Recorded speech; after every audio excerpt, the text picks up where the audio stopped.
like you hear music differently than I would hear music. Both of you, I would say, in a sense that you hear the little things that maybe a commoner wouldn't really catch, like, you know, ad-libs, breath work, switching flows, things of that nature. Who's an artist that when you listen to them, both of you, like you hear that, oh, this person takes their craft very seriously. Like they're going to the gym, they're taking their shots, like they go to the studio, they put in a lot of work. Who's that for you? It's hard to say like fully off the top. You know, I worked with a lot of artists over the years, and you know, I'm also a fan to a lot of major artists, right? So if I were to say like in the major lane, I would, you know, probably say like Young Thug.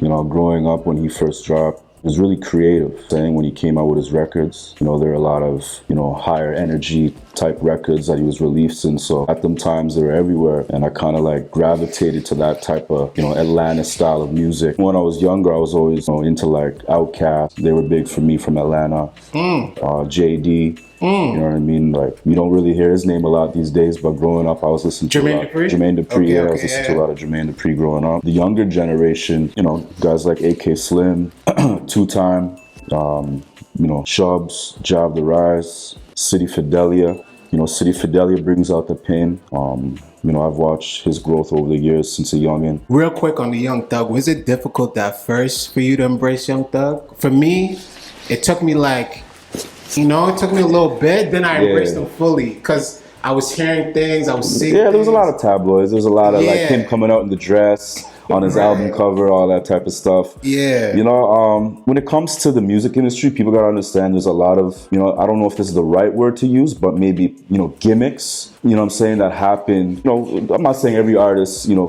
flows that way, but, you know, these major label artists, you know, especially that, you know, when they're first getting signed, like they want to stand outside the box, you know what I mean? They want to stick out. You know, I can't really elaborate on his campaign in regards to like why he was wearing the dress or like the album cover and all that, but I know it had to do something in regards to, you know, getting the blogs and the articles and the publications talking, right? Fuck, I like now, I like Joey Badass. That was an artist like I used to listen to a lot growing up and stuff, like, or like in my teen years and stuff, you know? And I kind of watched him progress over the years with his albums like 1999, like Summer Nights and stuff, you know? So I feel like each album that he dropped, he would like have a new sound and like have a new energy on it, you know what I mean? But from the newer artists and stuff, I'd say Nav. Okay. Yeah. You always big talking about Nav. Been rocking with Nav, bro. Do you think there's anything off limits on the track? Off limits? Yeah. I don't know what you mean by that. Yeah, we were just talking about that earlier, like lyric-wise. Lyric-wise? Yeah. Like I don't want to give it away, but do you think there's anything that should never be said or brought up on the track? Depends, like, what are we talking about earlier again? I remember you were bringing up about how some of the female rappers. I feel like some of these not like in Canada, but like mostly in the States. A lot of these female rappers be saying some weird, strange things. You know what I'm saying? That I don't really rock with. You know what I mean? Talking about like eating Nas ass, all this weird. You know what I mean? He just ate my ass. He wanna switch. Now I'm eating his ass. Eating a nigga ass. Eating a nigga ass. We be eating niggas ass. Like this was artist named Lil Red or whatever her name is and stuff. Sexy Red. Sexy Red, yeah. Yeah, so like Sexy Red. I actually fuck with Sexy Red a little bit. I don't know. I feel like a lot of these American artists are. I'm not really feeling their. I don't know. They're be saying some weird shit though. You know what I mean? It's too much for you. Yeah, just too much. I feel like it's just a lot of the artists, like especially the female artists in the States and stuff. Like not in names to be specific, but I feel like they're just kind of they're showing too much of their ass too much and stuff. It's too like, you know, over sexualized nowadays. You know what I mean? Right. But. Like, and I feel like that's only going on in the States when you mention when I think about it might only be unless it's not going on overseas, not like that. Nah, not over here like that either. Like not here either.